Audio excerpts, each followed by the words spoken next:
Hey there. I want to tell you about something incredible happening in the central region of Ghana.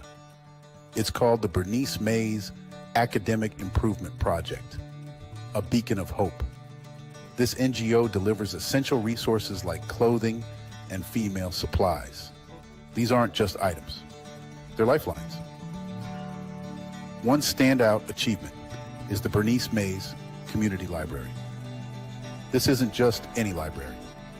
It's the first of its kind in this village. This library also has a computer lab, opening up digital learning to the community. These initiatives are possible through generous donations. Your support brings hope and educational opportunities.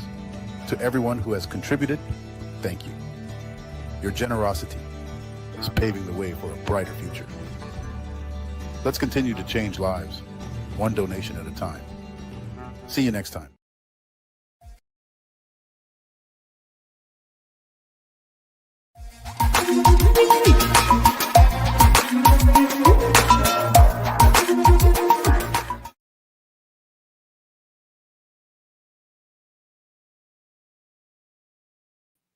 Beautiful people, we are in the winner's circle. Only winners allowed right now.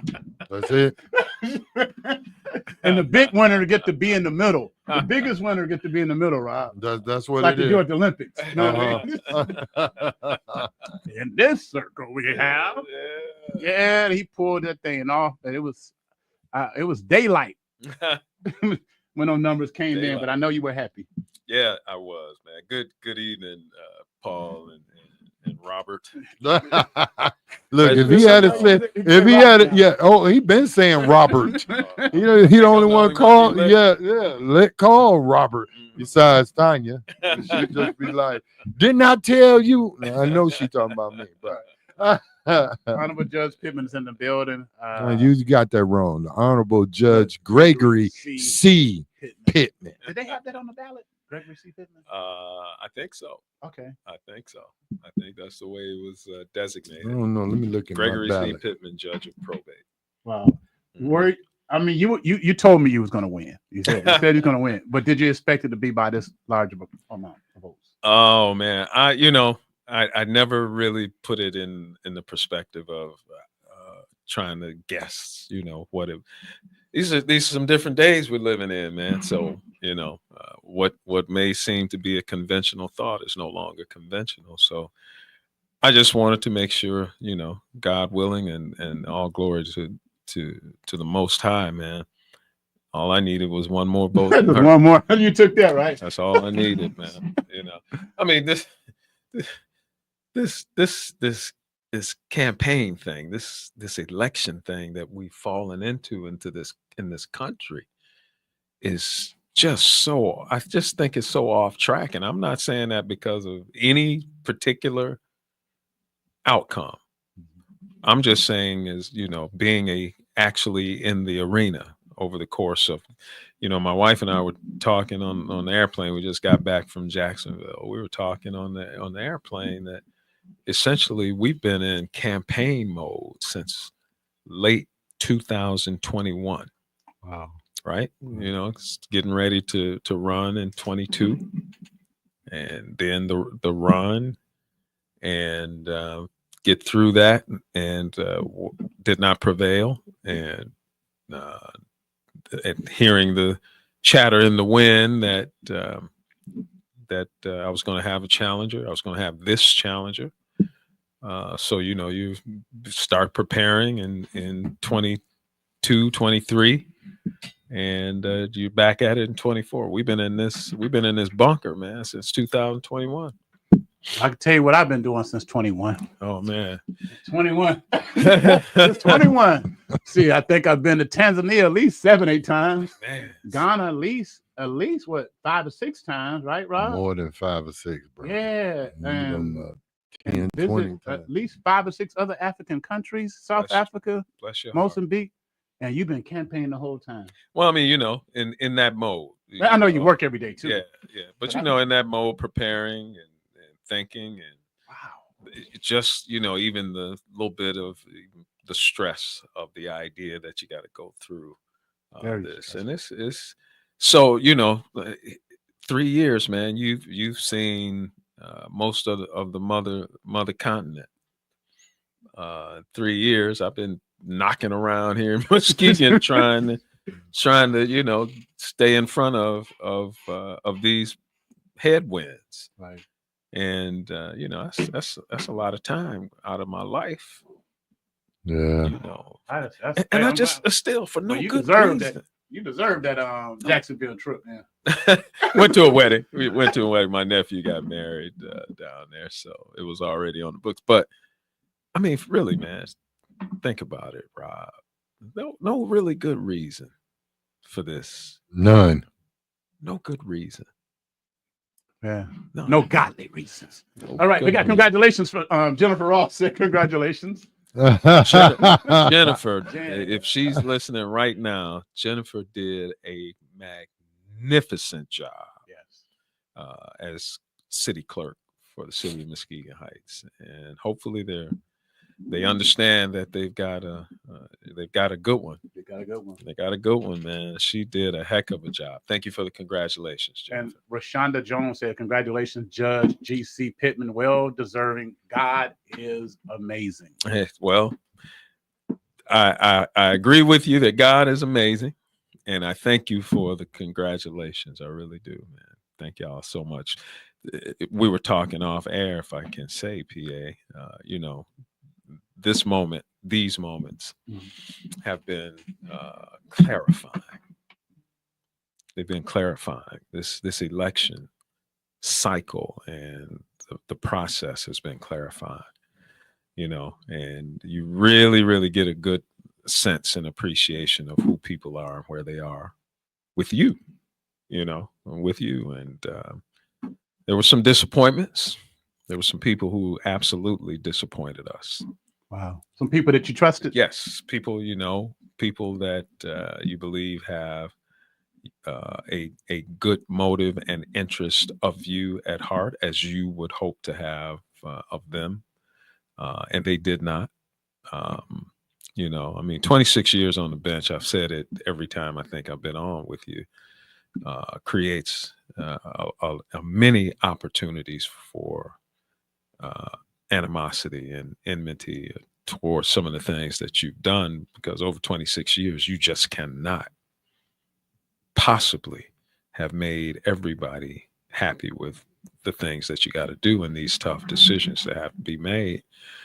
But I'm really shocked, man. I'm shocked at so many of the people who know me, or at least know of me. You know, we use the term "know me," but know of me. I mean, I've been in this community my entire life. You could have went somewhere else and got way more money. All the friends you know, definitely. You didn't have to be here, family. No, man. Well, you know, but by choice, right. We're here. Right. Yeah, and we're really trying to do what we do. But my point being, you've allowed somebody else to tell you who I am,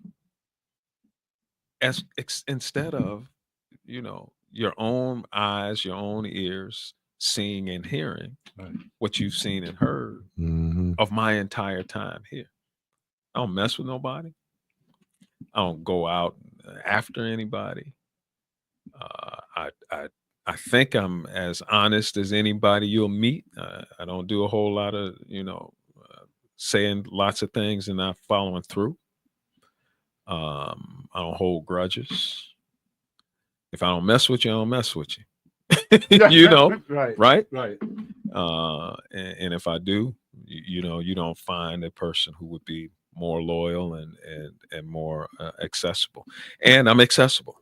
Let's talk about it. I'm accessible, man. I answer questions. I try to give good advice within the bounds of what the rules of ethics call for. I'm engaged in the community. I do things that I think I should do as a judge. I do things as a member of the community beyond being a judge.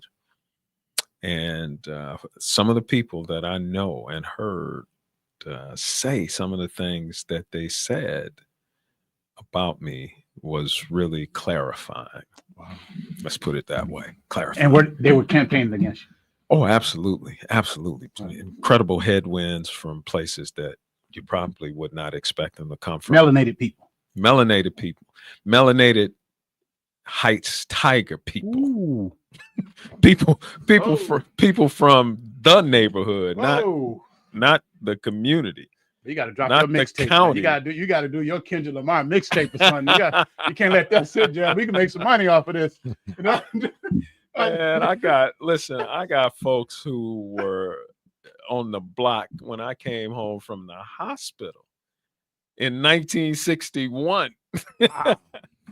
who are just swinging these incredibly huge bats, just trying to knock me out, man. People who know me and my family and my wife's family and the type of people that we've always tried to be. You and I, Paul, talk all the time about the neighborhood, Right. Lindbergh and how far we go back. People like that, PA. Wow. Rob came into my life, what now? Maybe 30 years ago. Yeah, now, it's been over 30 years. Yeah. But dropped right in and stood right in like. Oh yeah. I remember being out there with them picket signs. Oh yeah. Sitting out. Remember that, Paul? I got me a chair and sat down right along with him. Saying them people Yeah. We're gonna show some good signs this day. Yeah. I remember Bill Gill stopping. A bunch of people stopped. Yeah. Sitting out there in the cold while they was walking in the cold. But see, one of the things about that. And then hopefully I'll get the opportunity to really acknowledge the other clarifying part, which is all the people who love and care and really support it and were just right on point. But one thing I've gotten out of all of that is I'm such an easy target. Why? Why am I that easy target? Because I would explain it to you, but this ain't the forum, and you're here. So me and Paul, I think it comes with that when you ain't here. It comes with the territory. I don't. Mm-hmm. I've seen it everywhere. As high as you become, Mm-hmm. you become more accessible. You become easy target. Yes, I agree. For people's whatever reason they might have, nobody wants to go after somebody who has achieved anything. It's not a win for them. Those who have that kind of energy. Mm-hmm. But let's think about it. So I get picketed because I hold a person who's abusing his family accountable. Mm-hmm. I didn't do anything wrong. Yeah. As a matter of fact, I did the job that I was sworn in to do. Right. But that becomes a picket. I get called a silverback alpha male, a bully. This less than human thing by a member of the bar because he didn't like the idea that I was holding him accountable in his role as the executor of the will of his father at the urging of other siblings who felt like monies were being misappropriated. I didn't do anything except my job. I get an opponent in 2022 who puts into the public this thing about me being disciplined by the Michigan Supreme Court, which never happened. I mean, it is just absolutely, completely 100% false. Right. I get this case with the handcuff thing in 2002, which is now 22 years ago. Yeah. That comes back in 22 as if it just happened that year. In that time, I've been elected 5 times, or up for election 5 times. I've been vetted by Michigan Supreme Court for at least 3 opportunities. I've been vetted by each governor's administration for the appointments they've made. And none of this is an issue until 2022. And I haven't spoken on it. Maybe you'll give me a moment when you come back next year in 25. I might talk about this handcuff thing because I've never talked about it. I dealt with the circumstance and got through it and came through without any sort of or any discipline at all. But this woman is on YouTube and all these things, and somebody's produced this really spooky, scary video where this really dramatic music, and she talks about me being her being so afraid of me that she, and the reality is I don't think I cannot recall ever seeing her again after she was in my courtroom in 2002. Right. Where have we run across one another for you to even be in the same room for you to make the determination that you're afraid of me? You know what I mean? Right. There's something very insidious about the challenge that I receive versus the challenge that every other judge in the history of this county that I'm aware of receives. I agree. You make decisions, you get to a point, a certain stature, you are a target because you are the authority, and people always take shots at authority. But when you what are the shots that are taken? Yeah, I guess when you add that other element, that extra melanin, we see. Can I talk now? Yeah, go ahead. Okay. You're a black man. You're a black man that has not tarnished your reputation. The reputation you have here is untarnished by, or unsoiled, I should say, by dirt. Okay. You're the first black judge that I'm aware of in Muskegon. Black people, along with white folks, feel like they can come at you. It's just like us. We report the same news, TV 13, 8, Fox, all the rest of them, and we try to do it as delicate as possible, especially when it comes to the heights or anything else for that matter. Me and PA will have conversations about where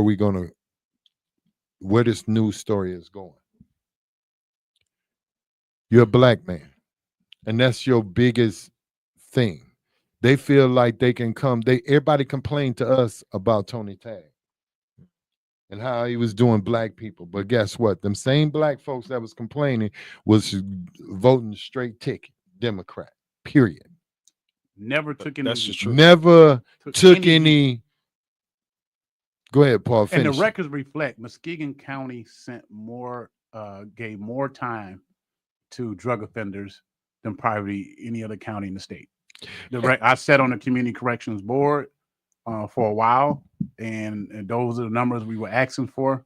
We had a high rate of sending people to prison, and not saying that some of these people didn't deserve to come to prison, but there was some cases, a lot of cases where they were overcharged, and the record reflected. Never got challenged. You talking about breaking up families? You talking about somebody who probably should have got a probation compared to somebody going to prison? Right. Big difference. There's a big difference. He could plea down. You charge them what they're supposed to be. They plea down to a lesser charge. They get probation. That didn't happen on the Tony Tagg, but he got a free pass. And he's living off of your tax dollars right now. Retired. He retired. He's living off of your tax dollars right now. And then you turn around and this black man is the first black judge there to be the first in anything, but to be the first black anything. And Rob, we've been here 22 years. We've been covering election every year. I don't know if we had a sitting judge in Muskegon County to get challenged. No, I can tell you that. No. So in 22 years, I know we've been covering politics. No. You the first sitting judge to get challenged. Out of all the judges down there. Well, I want to see the next judges that come up for election. I want to see who all's going to run. Let's see for if them. Judge Matt is going to get somebody to challenge her. So some things. Okay, Well, Judge. yeah. I listen. Anything you want to get off your chest? You got about 10 minutes. Let me unplug. I my mic know. so I I make no, sure I don't say nothing. I don't know. I'm not. I'm not doing the We can do drink champs. We the can do last drink. I go scene. get some drinks put up here. What? Some Yeah. drinks up here. Y'all want me to go last scene of The Godfather? Right. Today we settle all family Get business. it all out. Let's get it out the way, Judge. We just leave it alone. We can start over fresh. Oh man, I said what I said what I wanted to say about the idea. You got some names you want to drop? No, I'm not doing that. Not doing that. I would love to, We can do that and on I the ain't. mixtape. And I'm not afraid, but it's just not really worth it Didn't none of your because classmates didn't oppose you, did you? You know what? there are people I went to school with, you know, who Wow. we were in school at the same time, and that kind of thing, man. It's it's look when the slave ship came onto the coast, somebody pointed over there and said, "There they are," There they are. and go that way, and you'll find as many as you want. Yep. They You took know, it. and that happens. But I wanna, you know, I got that off my chest. That you know, the otherness of me creates these opportunities, or creates this energy that says that he's susceptible to these things. And what was really disappointing about my challenger is that she bought it. Mm. She bought into the urgings, the inspiring from those who really look at my otherness, and bought into, you know, a hoax, bought into a really, you know, and they wound up really making her look like a fool. Mm. If I can say that indelicately. I mean, she doesn't look good. Her reputation is, I think, has been affected. Still under scrutiny at the state level from Michigan Supreme Court and all of those folks. However it turns out, and you know, that's not my call, and I'm not cheering one way or the other. But however it turns out, that's who you are now. Under scrutiny, you mentioned it last time, Mhm. but for the filings or the for the demonstratively false statements that were sent out as facts in these campaign flyers. And see, here's the thing. In campaign situations, you know, a lot can go on. But in judicial campaign situations, there is case law that says that really wide First Amendment right to kind of speak, including even up to the point of saying things that are false or creating really bad misrepresentations, does not apply in judicial campaigns. We are bound by the rules of ethics that say that we are not allowed to sanction or to distribute or to promote misrepresentations or falsehoods. That's a rule. And it limits your First Amendment right as a candidate for a judicial seat to be able to do those things. So, you know, Kamala Harris or Donald Trump or you know, Slotkin or Rogers, whatever seat they're running for, they can say a lot. You know, you saw them say a lot, and you knew it was misleading in some way. And there's nothing that anybody can really do about it. Well, that's not true in judicial races. If you go too far, you have to deal with the ethical constraints of what judges are required to live under. And what is the punishment? Well, you know, I mean, if you're on the bench, it could be as much as being disciplined by the Michigan Supreme Court, which is the worst that can happen. or it could be as small as a private censure, which is them telling you but not publicizing that you now have a mark on your record. You know. Okay, we got a comment. Somebody made a correction online that Brenda Sprader challenged Judge Hoekstra in her first election. Oh yes, she did. After she was appointed to the bench in 2014. She did. Thank you, She did. Mr.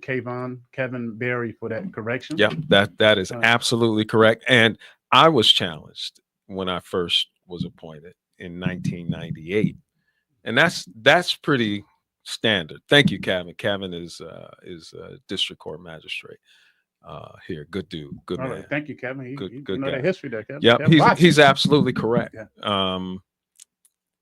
And we interviewed him, so they did. I forgot too. I'm trying to think if maybe it might have happened in circuit court. Okay. I don't think so. I think Judge Smedley and now Judge Kostraber were both lawyers running for that open seat. Okay. So I can't think of Judge Sprader took Judge Hoekstra.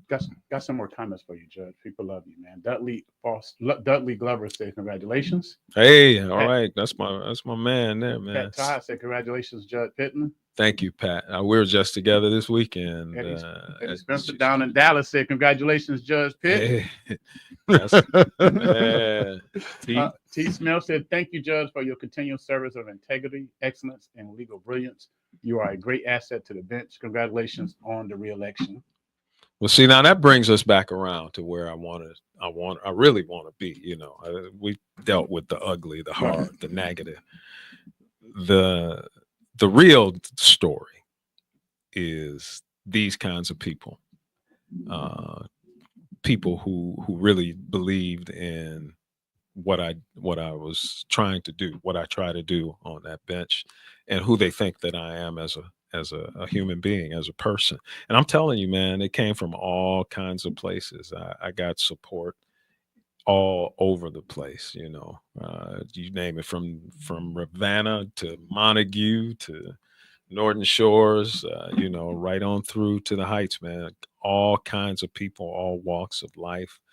I've had folks who have had cases with me who've reached out and said, hey, I don't know what they're talking about. You treated me as, you know, as decently, and I didn't agree with your decision, but I certainly respected how you got there, you know, all that kind of thing. It's, you know, it's almost counterproductive to even talk about decisions, because somebody's just not going to agree. Somebody's not going to be happy.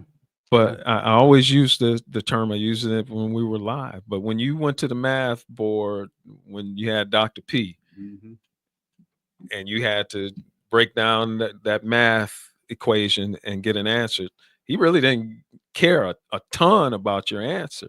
He wants to see the work. How did you get there?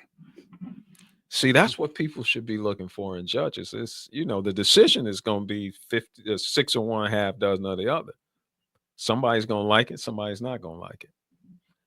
How did they get there? How did I get there? Did I listen? Was I good on the law? Was I competent? Did I give a good explanation of what it is that I said? Did I create a record that allows you then, if you don't agree, to go out and take the appellate process that you can take and move forward? And I know I did that. How do I know I did that? Over the course of 26 years on the bench, if you average 400 cases a year, and that's, at some points we were doing 600-700 when things were really going, you're talking about over 10,000 cases in a career. I've been appealed 84 times out of 10,000 cases. And out of those 84 appeals, I can recall 6 or 7 times that the Court of Appeal said, well, you got to go back and you got to do this, or you got to do that. Well, my math said that's less than half of a point. Yes. Percent. Yeah. Yeah. And you know, exactly. Judge, I want to ask you something. Who do I file the paperwork with down at the county building to get felony misdemeanor taken off our job applications. What I got to do with that? How do the whole country. That's a federal no, I want it off, and I'm gonna start with Muskegon, Michigan first, and then I'll work my way up. That should be off all applications. Every application in the world, that should be off of Which it I now. agree. I think ex-felons could be a police. I believe they should be allowed to be police. I do too. Prior to your boy getting elected. Well, and Rob was happy. I mean, you know, maybe this sets a precedent that that's going to be part of Make America Great. That ex-felons be able to get jobs. That the conversation should move to. No, I want to know who I gotta go to, Judge. Well, go to probate? Nobody down there can help you. Oh, they can't. Where I gotta start? The state level. Nobody can help you. You know, that's probably something that you got these folks who are running for the state legislature. They should probably put. You should talk to them. They probably do it now. Talk to them, and maybe that's a bill that should be proposed that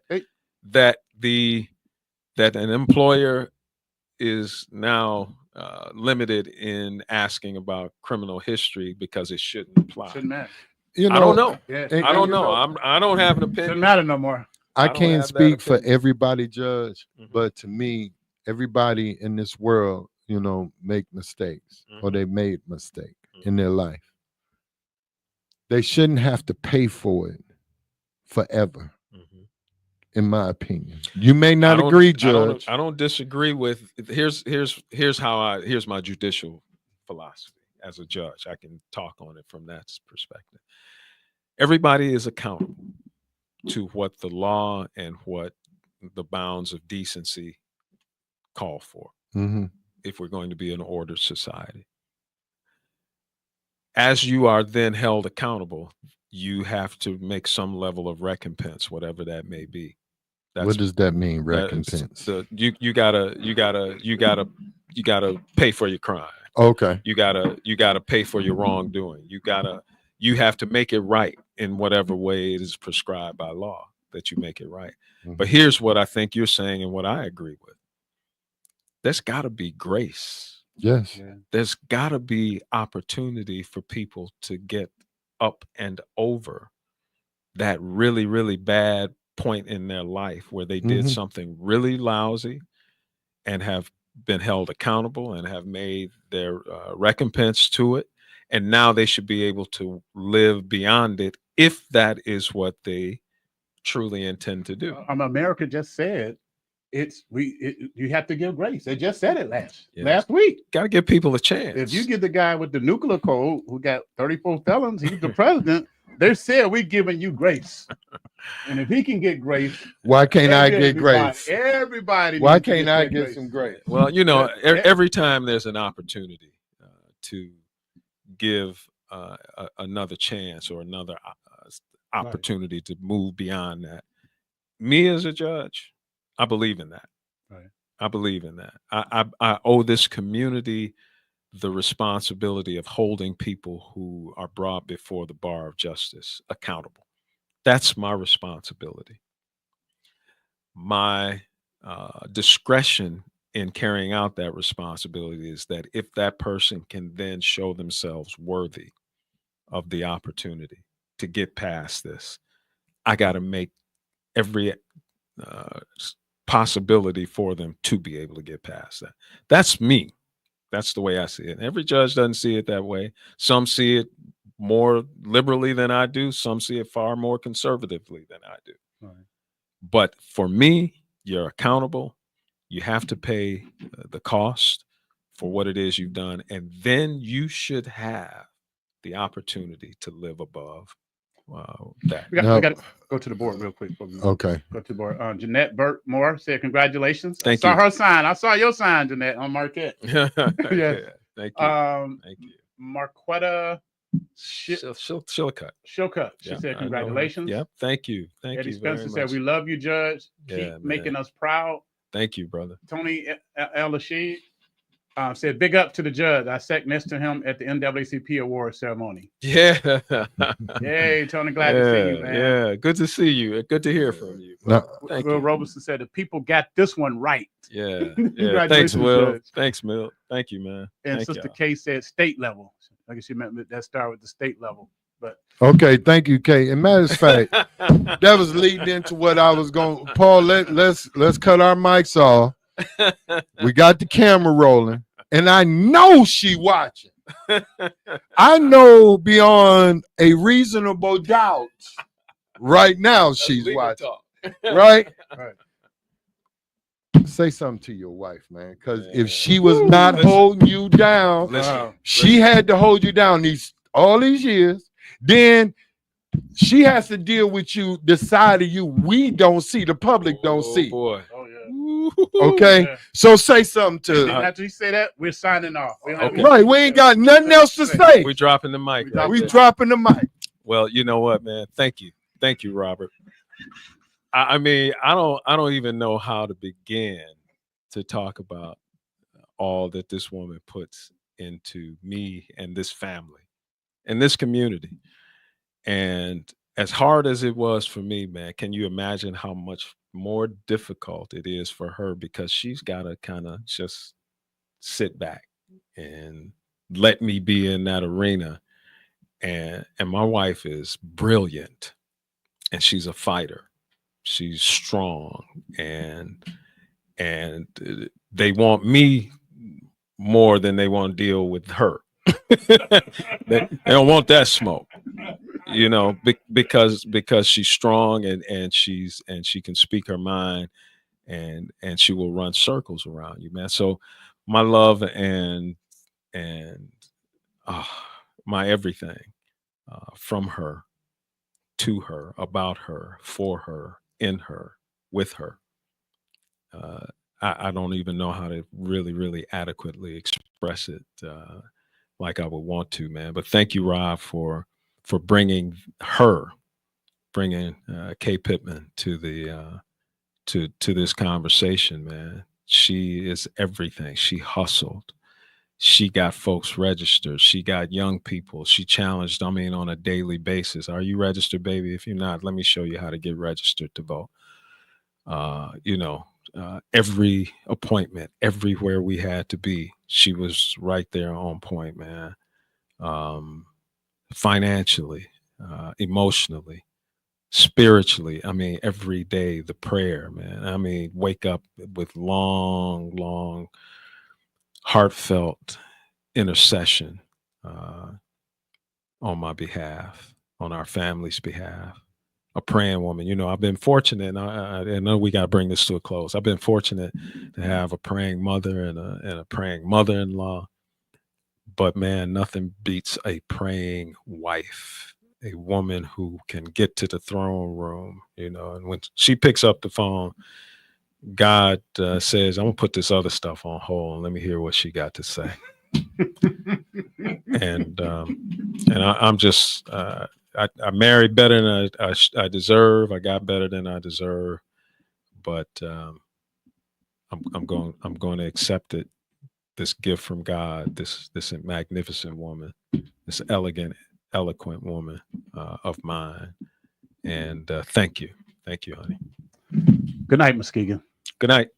The wait is over. The all-new Umoja Radio Network, home to over 40 Black-owned radio stations and podcasts, is here for you. Connect to the world's fastest-growing collection of unapologetically Black and proud media, from podcasts to independent Black-owned radio stations, and access to the important news and music you need. Umoja Radio is from our culture, by our culture, for our culture. The all-new Umoja Radio is available right now on Google Play and the Apple Store. Join the movement.